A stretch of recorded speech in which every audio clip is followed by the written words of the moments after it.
Ya que tengo el monto pendiente de deducir, lo voy a multiplicar por el factor de actualización y ya cuento con mi saldo por deducir actualizado. Ahora sí, precio de venta, julio de 2021, 290,000, menos el saldo pendiente de deducir actualizado, me va a arrojar una ganancia en la enajenación o venta del activo de 49,191. Y eso es lo que en mi pago provisional del mes de julio yo debía haber enterado. No el precio de la factura, donde facturé la venta de la camioneta, no. La ganancia por enajenación, así lo preveía propiamente el artículo 101, ley del impuesto sobre la renta, y también complementa el 31 del apartado de deducción de inversiones. ¿Sale? Pérdidas fiscales que las puedo aplicar desde pago provisional, pero también sin tema de que lo hubiera aplicado yo en pago provisional, lo puedo aplicar también en mi declaración o ISR del ejercicio. ¿Por qué? Porque a nivel de pago provisional únicamente me funcionaba como un indicador a efecto de no pagar impuestos sobre algo que al final en el cálculo anual pues voy a aplicar como pérdida.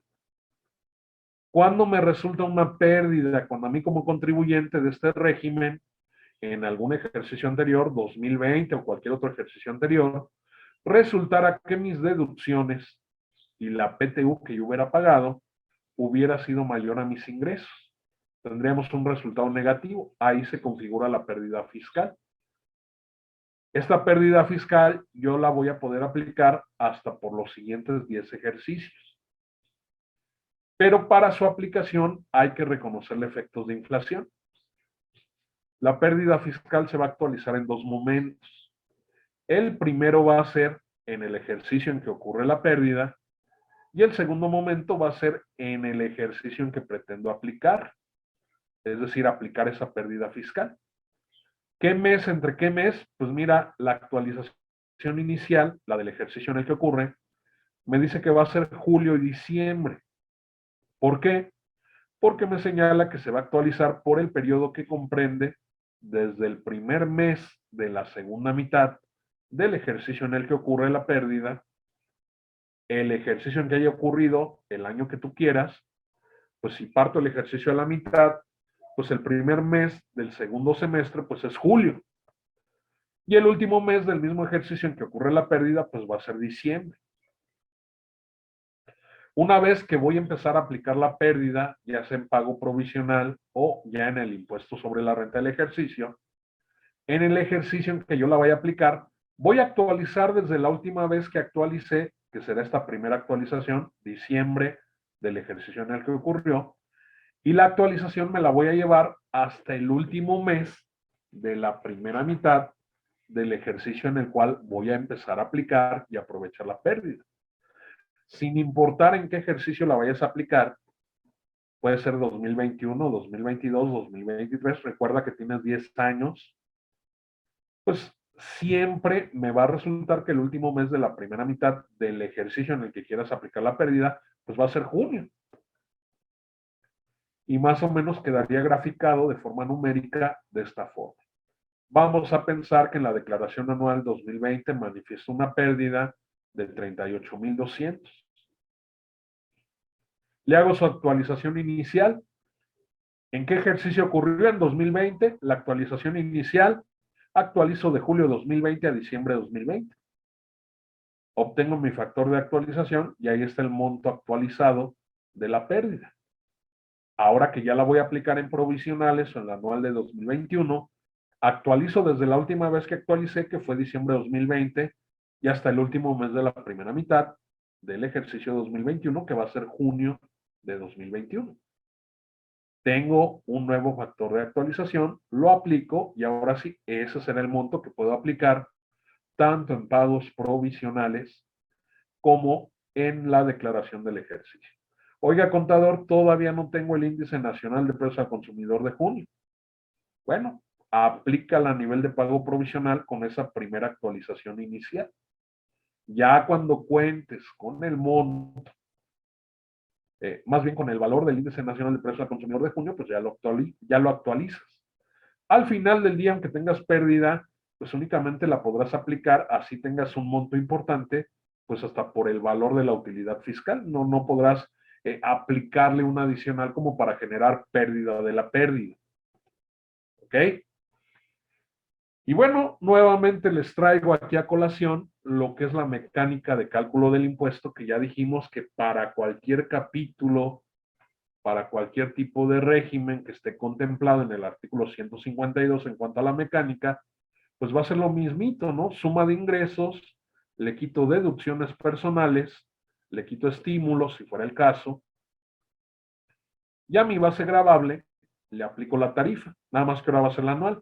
¿Cómo se aplica? Exactamente como acabamos de ver el ejemplo del pago provisional. Y ya del impuesto que me corresponda, pues le disminuyo o le acredito los conceptos que tenga según mis regímenes o capítulos del título 4. Ahora, antes de ir al asentamiento del cálculo del impuesto anual, pues habrá que recordar ciertas obligaciones. No las voy a mencionar todas, pero tener presente nuevamente jaque mate. Hay que llevar contabilidad conforme al Código Fiscal. En caso de actividad empresarial hay que llevar libros y registros. Hay que conservar contabilidad. Y mira, no voy lejos. Hace rato vimos el formato electrónico. Si tienes actividad empresarial, debes formular un estado de posición financiera, es decir, un balance general. Y eso estoy seguro que no te lo va a dar mis cuentas. Entonces hay que andarse con cuidado con tema de obligaciones formales. Y bueno, aquí una de fondo, ¿no? Determinar en la declaración anual la utilidad fiscal, la PTU, si es que tuviera trabajadores a mi cargo, si me financié por residentes en el extranjero, ¿sí? Voy a tener que presentar una declaración informativa. También si recibo pagos por montos mayores en efectivos a 100,000 pesos. Eso casi nadie lo tiene en la órbita, ¿eh? Debo expedir constancia o comprobante de pagos por pagos efectuados al extranjero. Informar de operaciones que tenga con partes relacionadas y ya a motivo de la reforma, pues no importa que sean partes relacionadas, residentes en el extranjero o residentes en México. Y si fuera el caso, pues obtener y conservar los famosos estudios de precios de transferencia. Y bueno, debemos llevar una contabilidad conforme a código que parte de la reforma 2022, pues ya prevé en la fracción segunda, artículo 110, ya se desdeña, se quita esa facilidad que aparentemente había para contribuyentes con ingresos menores a 2 millones de poder llevar de forma simplificada una contabilidad tal cual como lo llevaba el RIF. ¿Sí? Insisto, esta reglita 28117 me releva y me exceptúa de enviar la contabilidad, no de llevarla. ¿Qué implica enviarla? Pues que se la subas alzada en la nube, que le envíes el catálogo de cuentas y la balanza de comprobación. Es la facilidad que te da la reglita en la medida que no hayas excedido de 4 millones, pero nunca te dice que no la lleves conforme a código. Entonces también para tenerlo en cuenta. Vamos a las deducciones personales, por todos, por la mayoría de ustedes conocidas. Aquí tenemos pues las que considera el artículo 151 de la Ley del Impuesto sobre la Renta. Y bueno, tenemos topes, señores. Las deducciones personales están topadas de dos indicadores que vamos a comentar a continuación, el que resulte menor de los dos. Por una parte, puede ser el 15% del total de los ingresos. Y cuando hablamos del total de los ingresos, hablamos de todos, incluso aquellos por los que no se pagó el impuesto. Ese sería un indicador. El otro sería 5 UMAS anualizadas. Tomamos el valor de la UMA anual, lo elevamos a 5, y el indicador que resulte menor de esta comparativa, ya sea el 15% del total de ingresos o las 5 UMAS anuales, el que me resulte menor a mi contribuyente, va a ser mi tope general, o sea, será lo máximo que podré considerar como deducción personal para efecto del artículo 151. Y ahí tenemos el valor de la UMA, el que está aplicando para 2021, pues es 32,693.40. Ahí no termina, hay algunas otras deducciones que tienen un tope individual, ¿sí?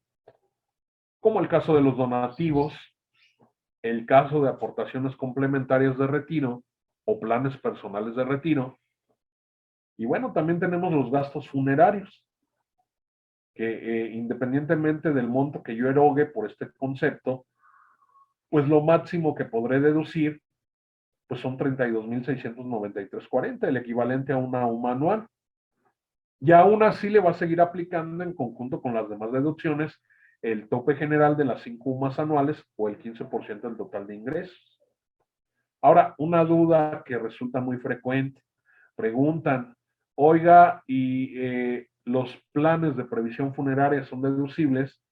Tristemente van a ser deducibles hasta el año en que se utilicen los servicios. ¿Ok?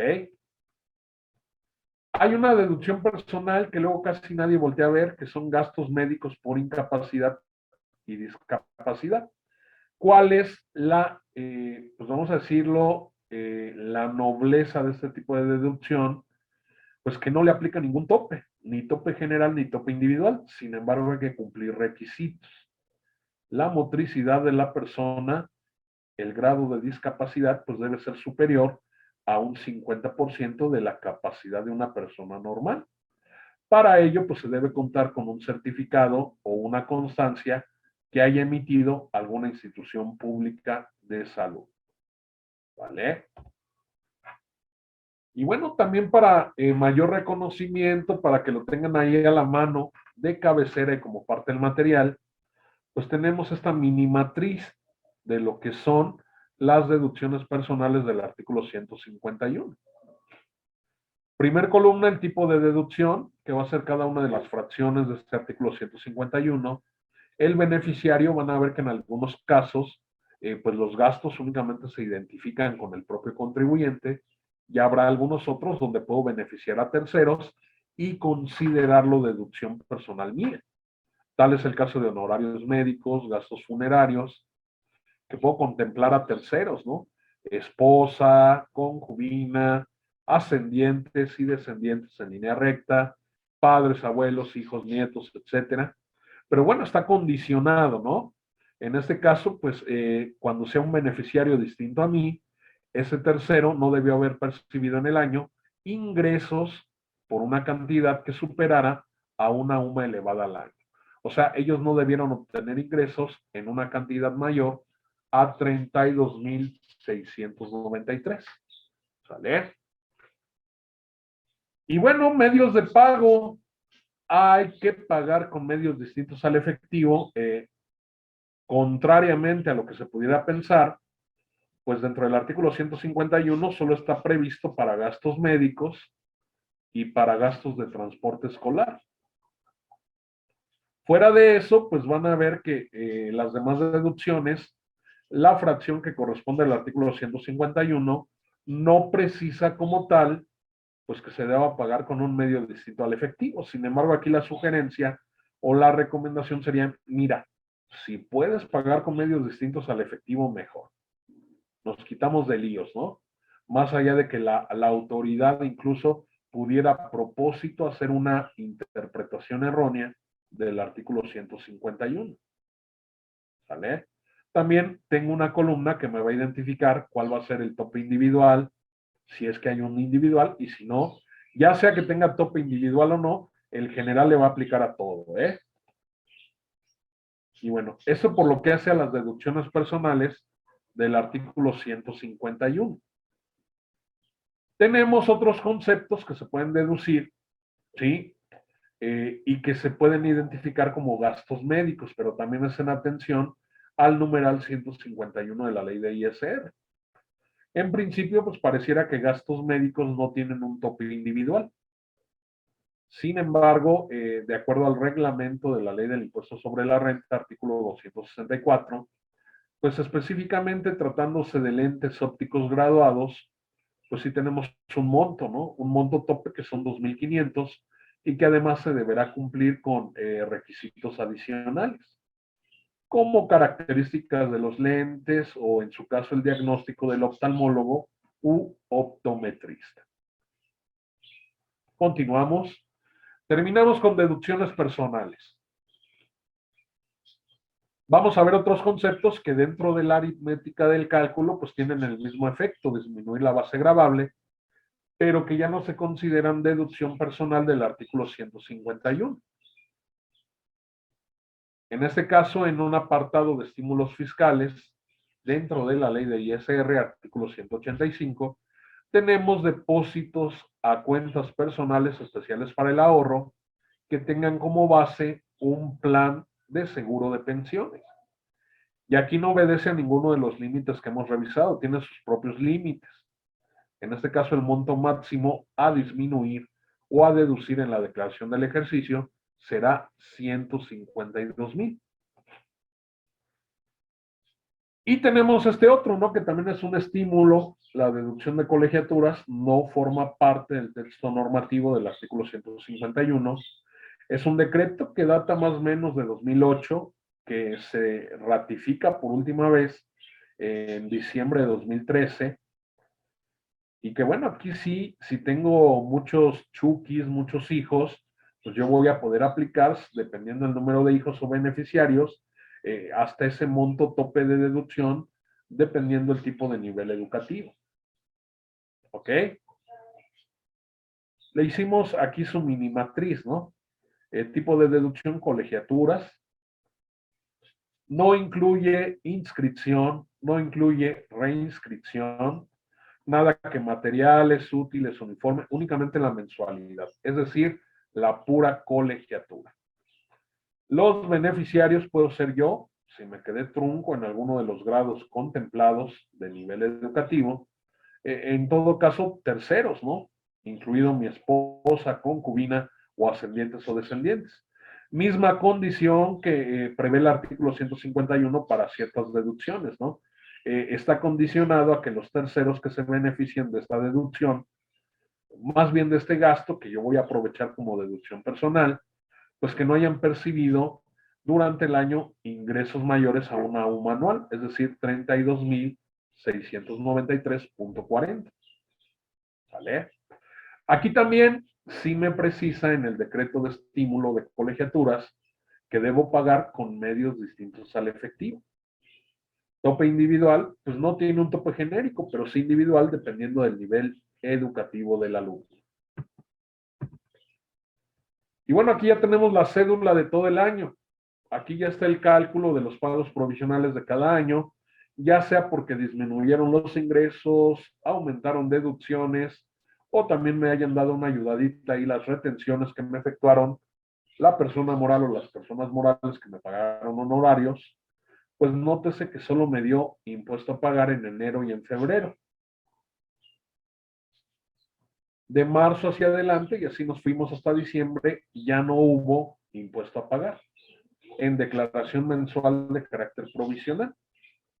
Llego a diciembre, como es acumulativo el asunto, en diciembre declaro el total de ingresos de todo el año, 308,200, y deduzco el total de deducciones del año, 223,900. Saco una diferencia y esa diferencia es mi base gravable del impuesto. Aplico la tarifa de diciembre, que también aquí como dato curioso, la tarifa de pago provisional de diciembre de actividad empresarial y profesional, pues básicamente es la tarifa anual, ¿no? O sea, lo que yo declaro en diciembre debiera ser lo que ya va a quedar. En la anual, a la hora que yo declare el anual, pues únicamente la diferencia será aquellos conceptos de deducción personal o de estímulos fiscales que yo pueda considerar o adicionar para disminuir de la base. Y bueno, tenemos aquí rápidamente un caso práctico, ¿no?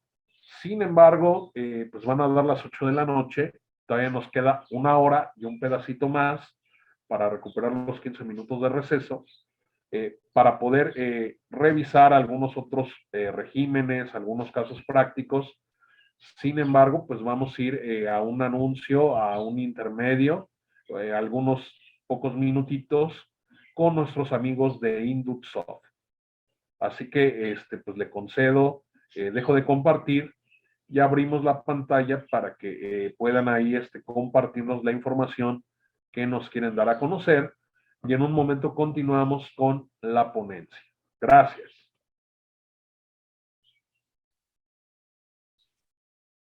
Muchas gracias, maestro.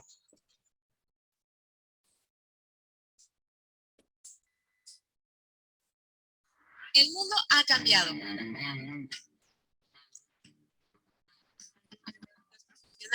Los negocios y las empresas necesitan ser más flexibles, ágiles y resilientes. El oxígeno de las empresas grandes y pequeñas son las ventas. Vender por todos los medios, facilitar la compra, ofrecer diversas opciones de pago, entrega y servicios. En Induxoft estamos para ayudarte a vender en tu establecimiento, por internet, con tu propia app o en redes sociales. Queremos que vendas y cobres más fácilmente, que tu negocio se adapte, crezca y prospere. Por eso, además de ofrecerte nuevas soluciones para vender y cobrar, también estamos contigo para controlar todos los aspectos de tu empresa: inventarios, clientes, facturación, nómina y contabilidad electrónica, por mencionar algunos. No importa cuál sea el mejor procedimiento para ti y tu negocio. Lo que importa es que cuentas con nosotros para hacer realidad tus planes, cuidar a tu empresa y alcanzar tus sueños. Recuerda que Induxoft funciona mejor. ¿Eres contador? Si tienes un despacho o trabajas por tu cuenta, esta información te interesa. Haz números. ¿Cuánto te cuesta pagar por el software de contabilidad, el de nómina y el administrador de CFDI que usas todos los días? ¿Cuánto ganas realmente por cada factura electrónica que expiden tus contribuyentes? ¿Qué te parecería si pudieras ofrecer a tus clientes la plataforma más completa de facturación electrónica, ganando el mejor margen de utilidad en México y adicionalmente obtuvieras todo el software para todas las computadoras de tu despacho? Induxoft te ofrece esto y mucho más. Por ejemplo, no tendrás que pagar por el alojamiento de tu CFDI ni por el almacenamiento de tus datos de contabilidad o nómina en nuestra nube. Además, obtienes todas las actualizaciones de nuestro software de forma automática y completamente gratis.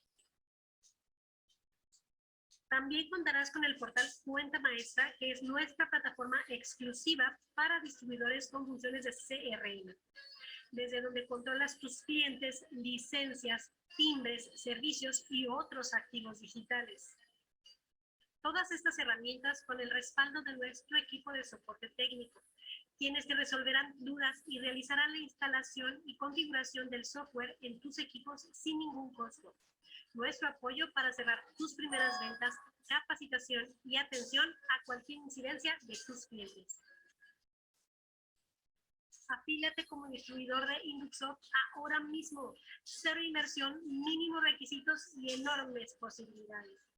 Induxoft funciona mejor, hace más fácil tu trabajo y te ayuda a ganar más.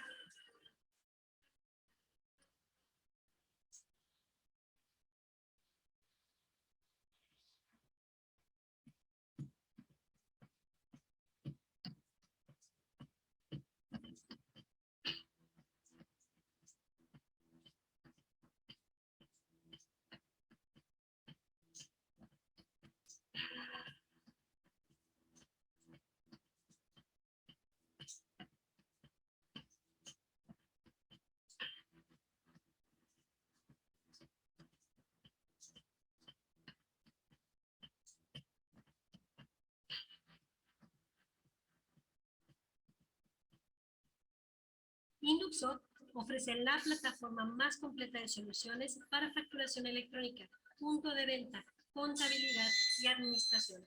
Únete a nuestra comunidad de usuarios y descubre nuevas y mejores formas de gestionar tus negocios. Ingresa ahora mismo a induxoft.net para que tu empresa funcione mejor.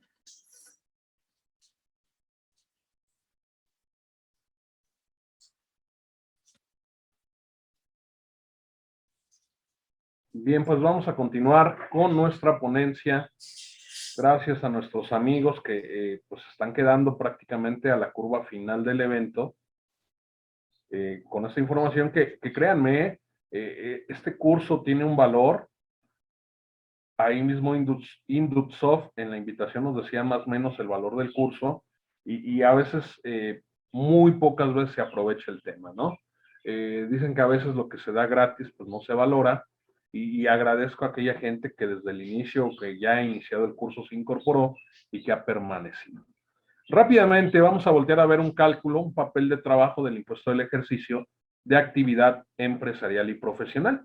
Tenemos segmentado ingresos por actividad empresarial, ingresos por actividad profesional, me da el total de ingresos y de este otro lado, del lado derecho, tengo los pagos provisionales que efectué en el año y las retenciones que me efectuaron personas morales.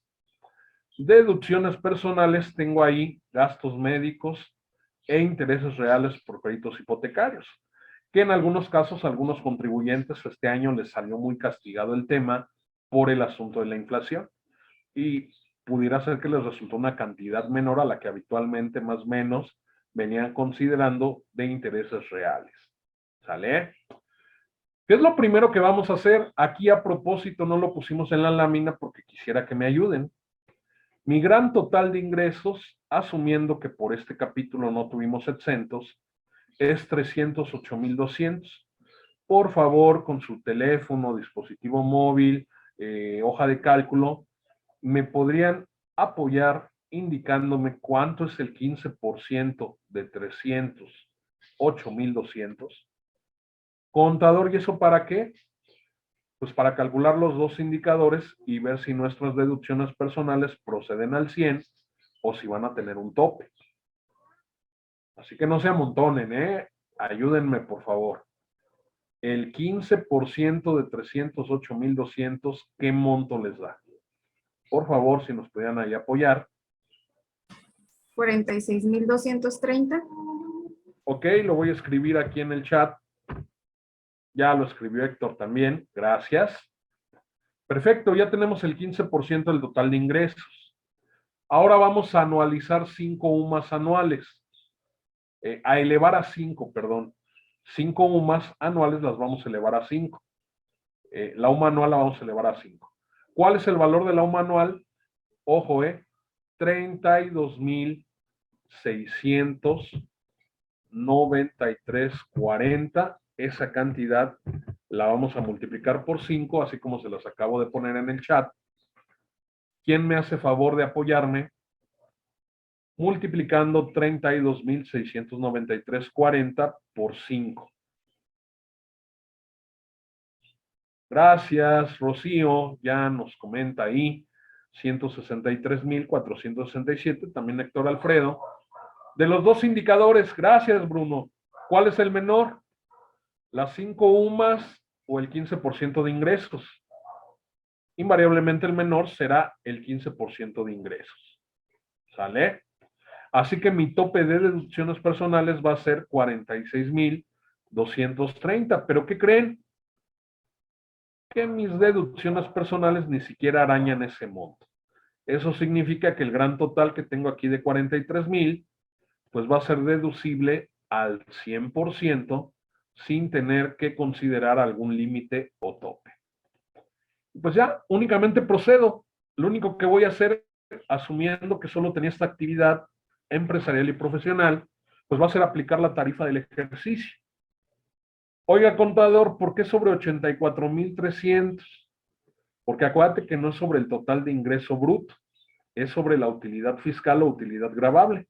Y en diciembre, la utilidad fiscal o gravable que yo reporté fueron 84,300. Producto de que al total de ingresos de enero a diciembre le disminuí total de deducciones de enero a diciembre. Esos 84,300 es la base impositiva, la cual se va a disminuir por mis deducciones personales y si fuera el caso estímulos, que ya vimos que no tienen tope, es decir, en este caso los 43,000 que tengo de deducción personal se van íntegros, me disminuyen mi base, aplico la tarifa, así tal cual como ya vimos que se aplica, y me va a resultar un impuesto causado del ejercicio de 2,296. Si a ese año y las retenciones que me efectuaron terceros, personas morales, pues me va a resultar una cantidad en rojo o en negativo que se entiende es una cantidad o saldo a favor. ¿Sale? Si hubiera que determinar la PTU, pues es sobre los mismos montos.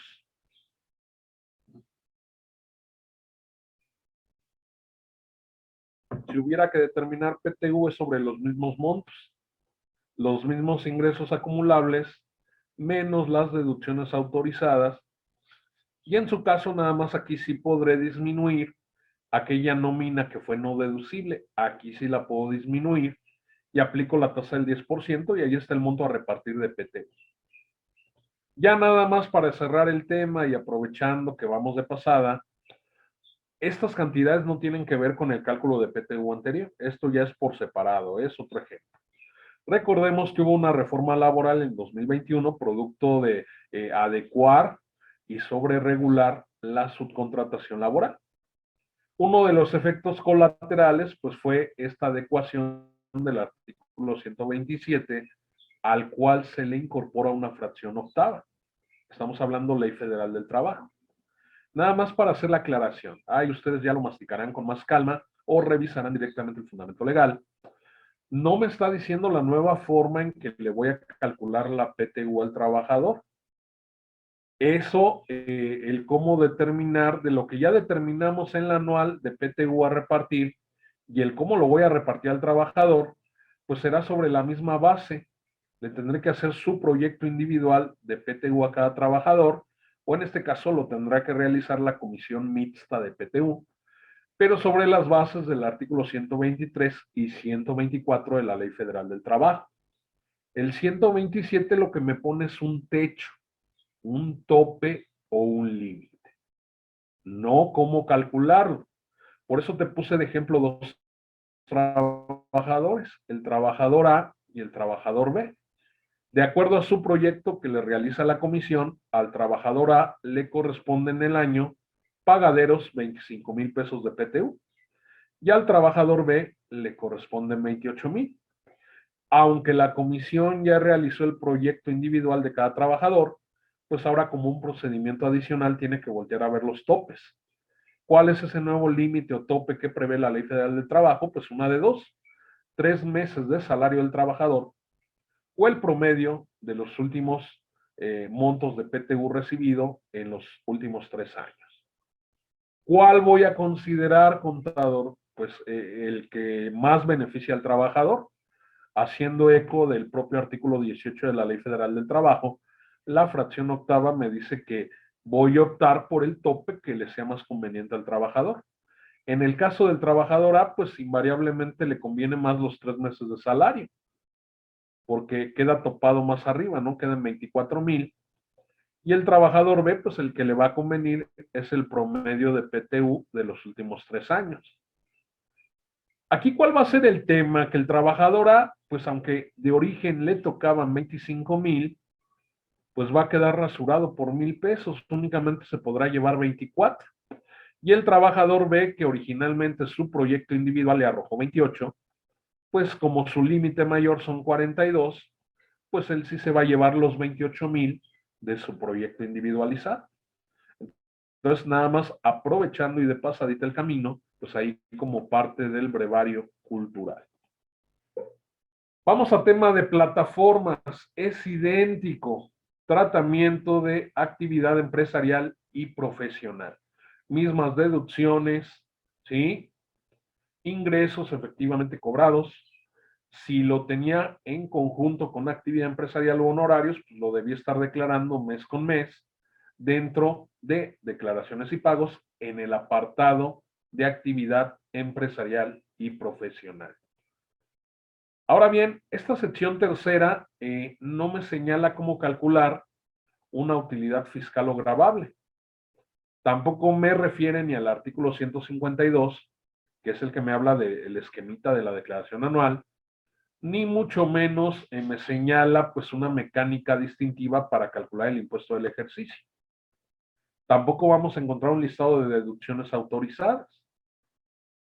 En ese sentido, lo único que prevé la sección tercera es la forma en que las plataformas, a mi persona física, me van a retener por los productos que venda o los servicios que preste a través de ella. Las plataformas me van a retener tanto impuestos sobre la renta como IVA, y eso se lo van a enterar al SAT. Y bueno, este régimen es compatible. Hay que mencionar que hay dos modalidades, ¿no? Dentro de plataformas tenemos la modalidad de pago provisional, que es cuando yo considero, y de hecho por default así lo prevé el régimen, que las retenciones que me efectúa la plataforma se consideran a cuenta del pago del impuesto anual. Y la otra modalidad es pago definitivo, es decir, que aquello que me retuvo la plataforma es lo que fue y tan. No hay que hacer ningún cálculo adicional, nada. Bueno, la modalidad de pago provisional puede convivir con cualquiera de los capítulos del título cuarto, incluido el RIF, para aquellos contribuyentes que optaron por seguir siendo RIF, pues ahí está todavía en el barco. Para aquellos contribuyentes que optaron por considerar las retenciones de las plataformas como pago definitivo, pues no será compatible más que con sueldos, intereses y RIF, y siempre con la condición de no exceder de un monto de ingresos de 300,000 pesos. ¿Vale? Y bueno, se cierra la compatibilidad con otro tipo de regímenes. Ahora, contrastando la diferencia entre uno y otro, si lo quisiéramos enfocar a tema de declaración anual, pues únicamente estaría obligado a presentar declaración anual aquellos contribuyentes de plataformas que hayan optado por pago provisional. Los que optaron por pago definitivo, pues en consecuencia, al considerarse lo que les retuvieron como ya el total definitivo, pues no tendrían que presentar declaración anual. ¿Sí? Lo que no me termina de gustar en pago definitivo es que si en algún punto el contribuyente cobra ingresos de manera directa y no a través de plataforma, pues aunque en principio tampoco estaba obligado a hacer declaración de ISR y de IVA, pues lo va a tener que terminar haciendo. O sea, finalmente, si lo analizamos de fondo, en algún punto la opción de pago definitivo puede traer varias complicaciones y análogas cargas administrativas. Para este 2021, las tasas de retención que tenemos por tipo de actividad económica de plataformas estuvieron a razón del 2.1, del 4% y del 1%. 2.1 para transporte y entrega de bienes, 4% para servicios de hospedaje y 1% para servicios distintos de hospedaje y transporte y venta, ¿no? Enajenación, así tal cual, no sé, Mercado Libre, Amazon, etc. Y bueno, si yo únicamente tuve esta actividad de plataformas o la tuve junto con salarios, intereses o RIF, pues mes con mes debí declarar en el apartado de plataformas. ¿Cómo?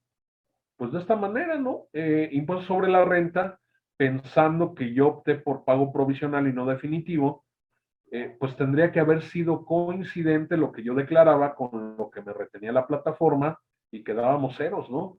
Asumiendo que el contribuyente no cobró nada de manera directa.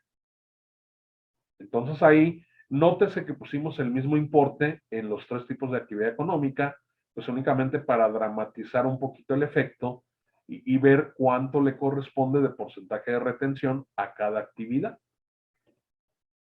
Luego tenemos otro, también aquí el señor José no optó por pago definitivo, sin embargo, como solo se tiene un 21 formato para declarar impuestos sobre la renta de plataforma, pues además de que pudiera darse el caso que no tenga diferencia a pagar, pues resulta que en este caso sí cobró ingreso de manera directa. Ahora quiero ser claro, el que haya cobrado ingresos por fuera de la plataforma no implica que él tenga una actividad empresarial u otro régimen. Cuando hablo de este tema, me refiero, y mira, voy a traer un ejemplo que ni mandado a hacer, y es el que queda siempre entendible para este caso. Vamos a pensar que en este momento yo pido un Uber. Pido el servicio de Uber, me llega el vehículo, Y al elegir la forma de pago, pues no sé, perdí mi tarjeta, ya se venció o me la bloqueó el banco y modalidad de pago le pongo efectivo. Nótese que en este caso el ingreso se genera por plataforma. La bitácora asume que el servicio se contrata por Uber. Sin embargo, una vez que yo termine el viaje, en vez de que me descuente de una tarjeta u otra modalidad de pago, el dinero constante y sonante se lo voy a dar al chofer o al operador de Uber. ¿Ok? Bueno. Entonces, a eso le denominamos ingresos cobrados por fuera de plataforma.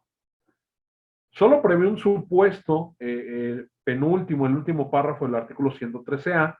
Sin embargo, habrá que decir finalmente que pues como tenemos impedimento electrónico, hay un solo formato, pues esto de pagar diferencias por ingresos cobrados por fuera, pues le aplica tanto para quien optó por pago definitivo como para quien no optó por pago definitivo. ¿Sí? ¿Y en qué consiste? Pues que yo considero total de ingresos, tanto los de plataforma como los que cobré yo por fuera, le aplico las mismas tasas de retención que aplican las plataformas, y del monto que me arroje de impuesto, yo le disminuyo lo que me retuvieron las plataformas, y la diferencia es lo que yo voy a enterar mes con mes.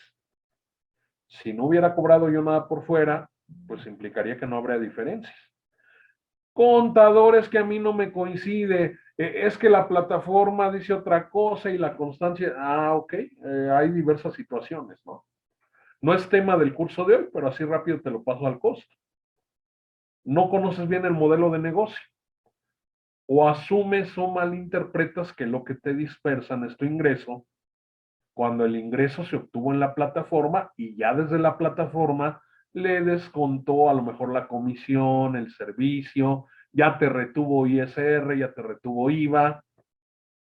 A lo mejor otra cosa puede ser la política de cuando te dispersa. Pensemos que hoy es fin de mes y te dispersan mañana, día 1 del otro mes. ¿El ingreso estaba obtenido? Pues sí, el ingreso ya estaba obtenido por plataforma. Que no te lo habían dispersado a ti todavía es otra cosa, y con los descuentos que correspondan. Entonces, mira, eso no te va a servir ningún curso de plataformas. Hasta que no conozcas bien el modelo de negocio, cómo trabaja la plataforma, sus políticas y cómo es que te dispersan, no te va a coincidir nada con nada, o simplemente tampoco vas a poder saber si efectivamente se equivocó la plataforma al emitir tu constancia de retención. Entonces, pues ahí se los dejamos de tarea. ¿Vale?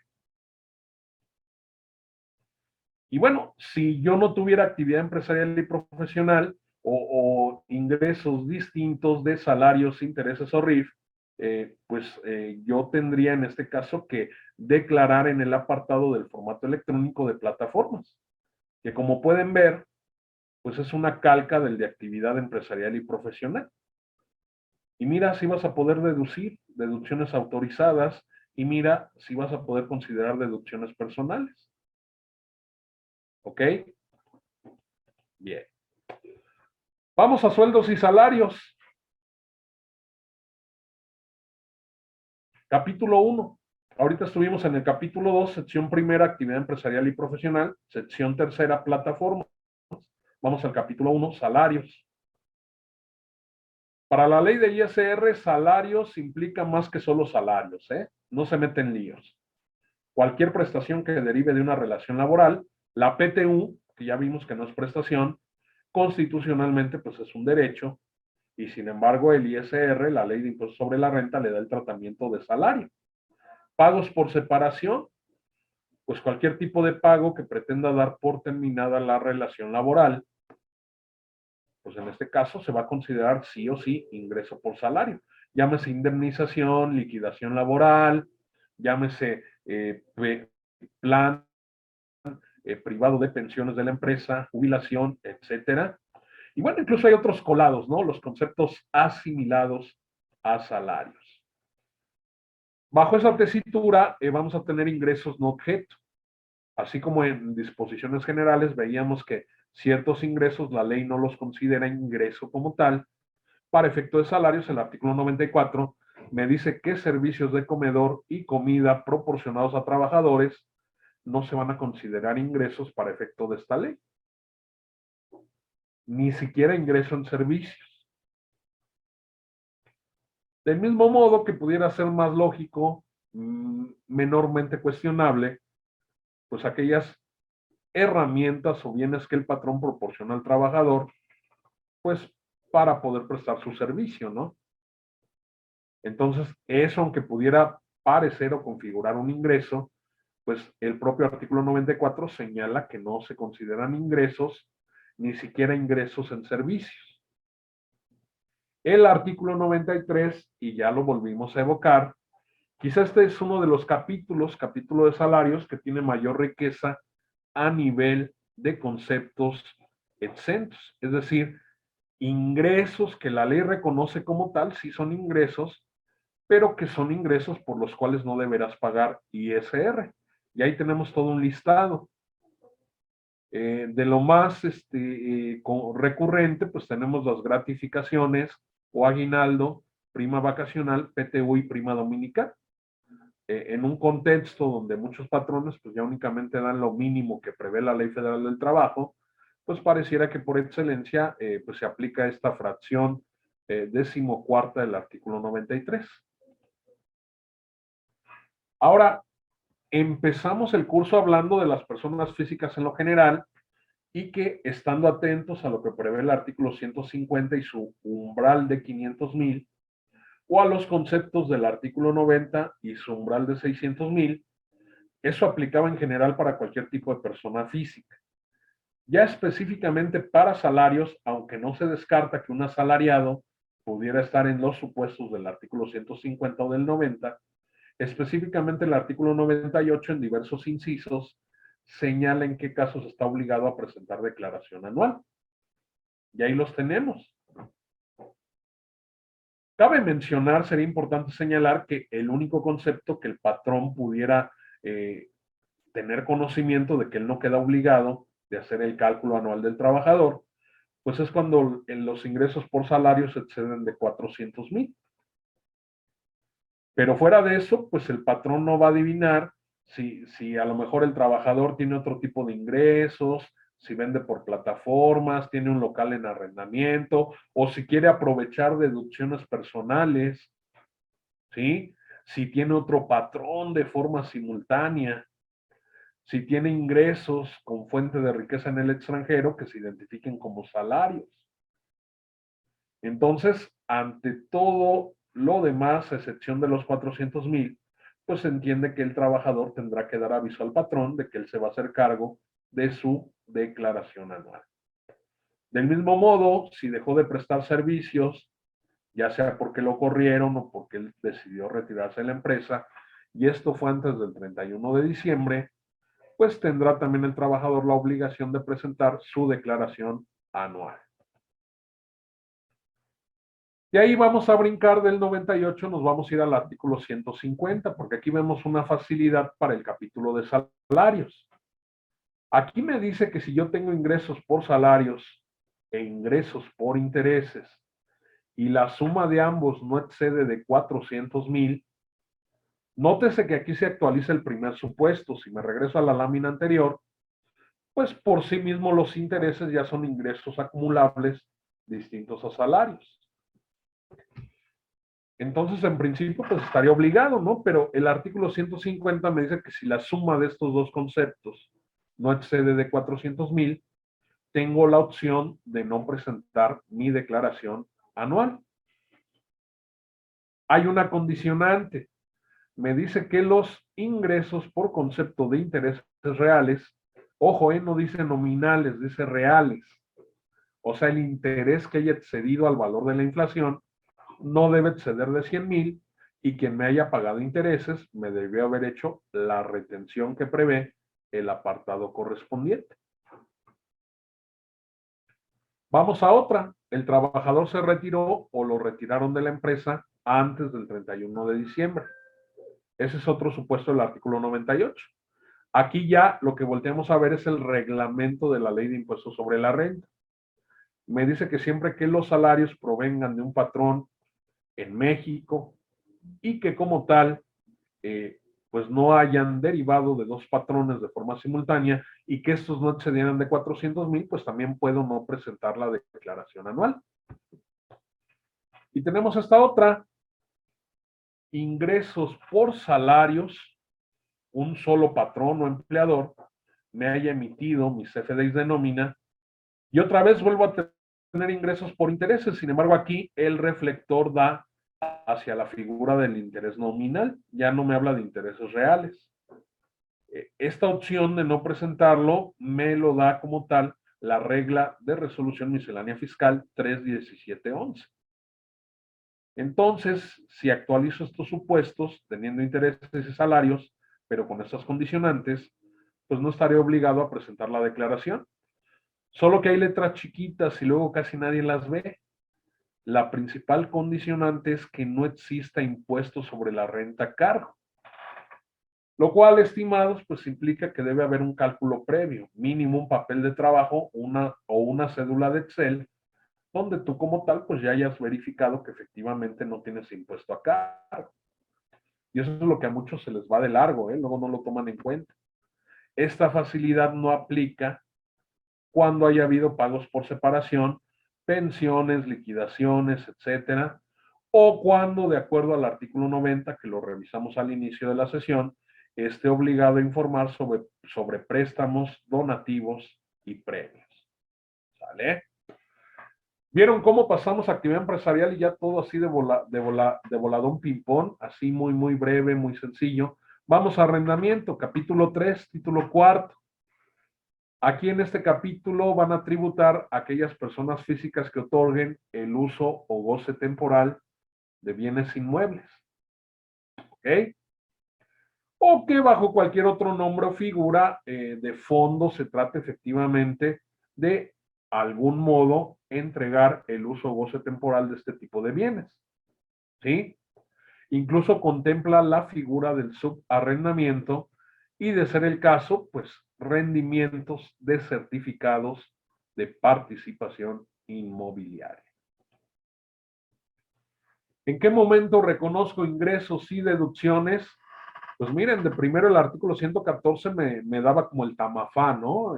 Ahí el infarto, porque, caray, ingresos en crédito, pero luego el mismo artículo 114 me dice que voy a declarar y calcular el impuesto hasta el año de calendario en que sean efectivamente cobrados dichos ingresos.